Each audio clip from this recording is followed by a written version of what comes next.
How's it going, everybody? Texas Man here. I hope you guys are all having a fabulous day. Please give this video a thumbs up if you guys really enjoy it. Subscribe, of course, if you guys haven't already. Also, do me the biggest favor of all, hit the bell notification button so you guys don't miss out on future videos or streams here on the channel. Also, make sure to head over to Twitch and follow me there at Douglas447 so you guys don't miss out on the streams that I do there.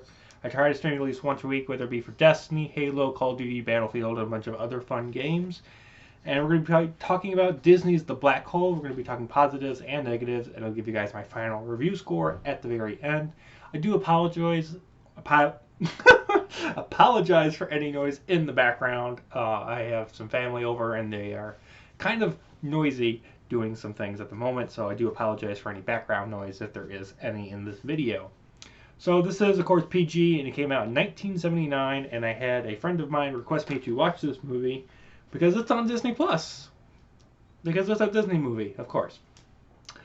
I had never heard of this movie. I ended up watching a trailer to see, what this movie was about. And so basically this is about a deep space expedition, and the crew ends up encountering a long-lost spaceship near a black hole. And in the process, they also meet up with some really smart robots and some man-made humanoids. And it leads into a bunch of awesome adventures on board this ship.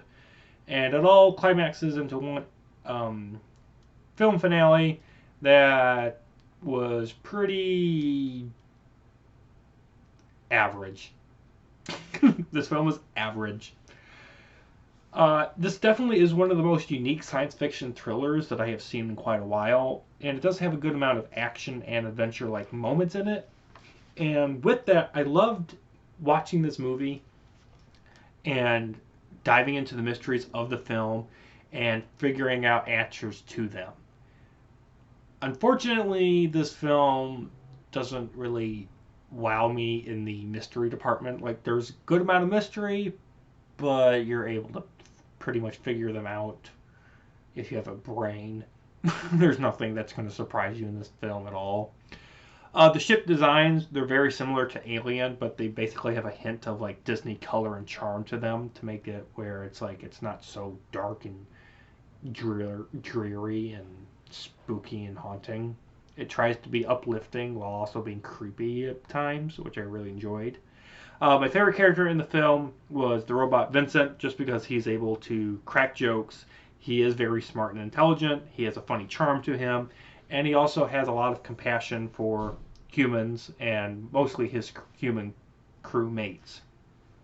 They make a out of the frying pan and into the fire reference, and they make it into a joke, which I really enjoyed that as well.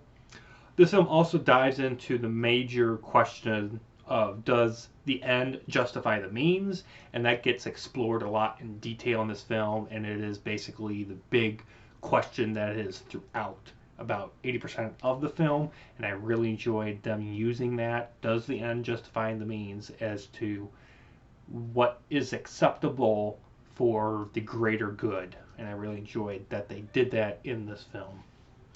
Traveling into the black hole towards the end of the movie, honestly, I was shocked that they actually did that. I didn't think they were actually going to go into the black hole.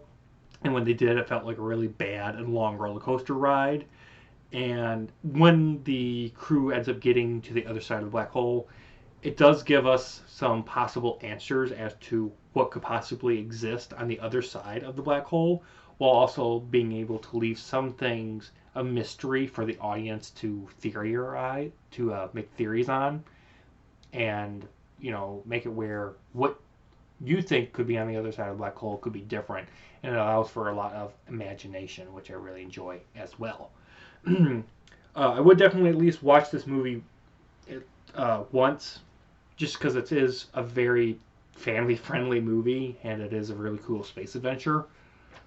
However, though, there are some things in this film, negative-wise, that we do need to discuss.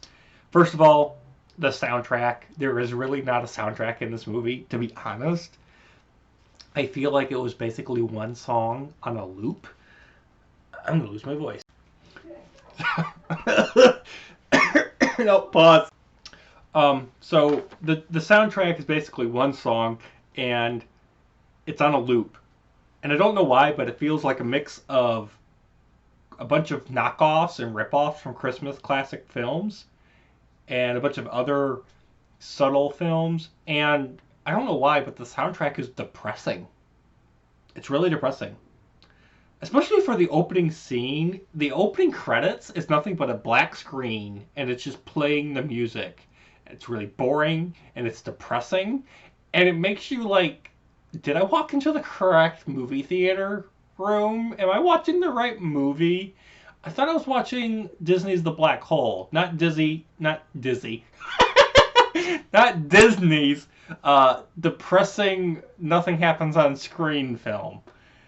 This beginning opening for this movie is horrendous. I don't understand why Disney went with this approach for this film. I really don't like it. There are so many characters in this film, but all their names are completely forgettable. You're not going to remember anybody's name except for the robot Vincent. Also, let's talk about the fact that this movie is rated PG. However, there is a couple moments in this film that I'm like, this could be PG-13. But because of how they edited the film and how they did the camera angle, they were able to sneakily hide the fact that this movie is violent. Like, there is one scene in this movie, and if you guys have seen it, you know what I'm talking about. There's this one scene in the movie where the second in command of the robot-controlled ship, this robot, he ends up transforming his hands into spinning blades of death. And he lunges his arms that are spinning blades into a human's stomach and tears his stomach up. Like, that is some really dark stuff, people. That is PG-13. Probably should be R if I'm thinking about it now. That is some PG-13 R stuff. But because the fact that they don't show any blood, they don't show the hole in his stomach. He just gets pushed, he lands onto an electrical thing, gets shocked and sparks show up and he dies. They did a great job hiding how violent this movie is, but me, 26, this movie is dark and it is very bad and violent. Yeah, this movie is just really violent. Like, seriously, if they wanted to put an R-rated filter on here, it would be so easy to do so. Let's also talk about the fact that this movie came out in 1979. Now, I try not to bash on movies that are older, because I understand that these movies are older. But older movies should have been able to make something that holds up and people can enjoy. Like, there are many old movies from the 70s, 80s, 90s that I can watch today, and I'm like, I can appreciate what they're going for, the CGI, the special effects, the practical effects, they still hold up. Like Star Wars, Jurassic Park, for example. Those movies' special effects really do hold up and are really good. Unfortunately, the CGI, the special effects, and the practical effects just show that this movie came out in the late 70s, and they haven't aged well. And it proves that this film is just super old. Now, I can appreciate that this probably is a hidden gem, it's a hidden classic to a lot of people, but there's no escaping the fact that this movie's graphics, for lack of better terms, just don't look impressive. They don't add anything. And with a lot of other movies that resemble this film, it really makes this film hard to stand out and stand on its own 2 feet just based on graphical fidelity alone. Also, let's talk about the fact that the main plot in this movie at the very beginning is stupid as hell. Why risk ending a ship and all of its crew on board closer to a black hole just so you can investigate a missing ship that's been missing for 20 years? Because you may or may not have family alive on board. Especially if you know your chance of leaving the black hole's gravity is slim to 0. Why in the world are you risking your guys' lives to go check out a lost ship that's been missing for 20 years? Why? Just why? I get it's in a movie and it's happening for a movie's sake, but in real life, Nobody in their right mind would be like, hey, look, there's a ship, but it's right located right next to a black hole. Oh, don't worry, we'll be able to escape the gravity of the black hole perfectly. Nothing's going to go wrong.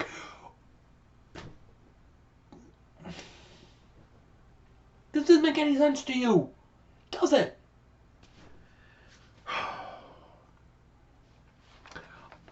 Moving on. Next negative. How and why does the woman crew member, and don't ask me her name because, like I said, character names are completely forgotten and irrelevant basically in this film. But how and why does the woman crew member have, like, Professor X powers that she can, like, communicate telepathically with a robot? Like, I was confused. Are you a human being, a robot, a humanoid? What are you? I'm so confused as to what her powers are and what she actually is. And these powers, they're never explained, and they just lead to tons of confusing moments throughout the entire film. Like, I'm watching this movie and I'm like, okay, you're the female version of Professor X. Okay. And that's all she does. She telepathically talks to robots. That's all her character does in the movie. That's it. That's it. The mystery of the human captain of the long-lost ship being evil and hiding secrets and being the person that actually created the humanoids, you know, to preserve the ship's crew, should have been a secret, and unfortunately it was just completely obvious. Like they didn't even bother trying to hide that secret revelation coming. And when it does, you're like, I saw that coming, like, I don't know, 45 minutes ago. Well, thanks for, like, at least making sure that my theory of it was correct. Like, I get maybe in the 70s that was supposed to be a big shocking revelation and reveal, but it doesn't hold up to today's standards at all. Also, there are several scenes in this movie that are super similar to Star Wars, like in A New Hope when, you know, Luke, Han, Leia, Chewbacca, C-3PO, and R2-D2, they're on board the Death Star. There are so many scenes that are very similar to that. This movie just lacks originality. I can't stress that enough. This movie wasn't bad, and I'll be completely honest. Like, I wanted to give this movie a much higher score than I ended up doing. So when I was watching the movie, I'm like, okay, I'll give it a 10. And then I'm watching the movie, I'll give it a 9, 8, 7. There was one point in the movie where I'm like, okay, I'm going to give this a 4, maybe a 5. But then the end of the movie came, and I'm like, you know what, I'll bump it up. So with that, guys, I'm going to give Disney's The Black Hole a 6 out of 10. Watch this movie at least once just to say, hey, I've seen it, and you understand what happens in the movie. And then when you talk to other people that have seen the movie, you understand what they're talking about. This isn't a must-watch, but, you know, if you have the chance to, like, rewatch it on DVD or Blu-ray, or if you have the Disney Plus subscription, definitely worth checking out at least once. With that, guys, I'm going to give Disney's The Black Hole a 6 out of 10. I appreciate all of you guys for watching.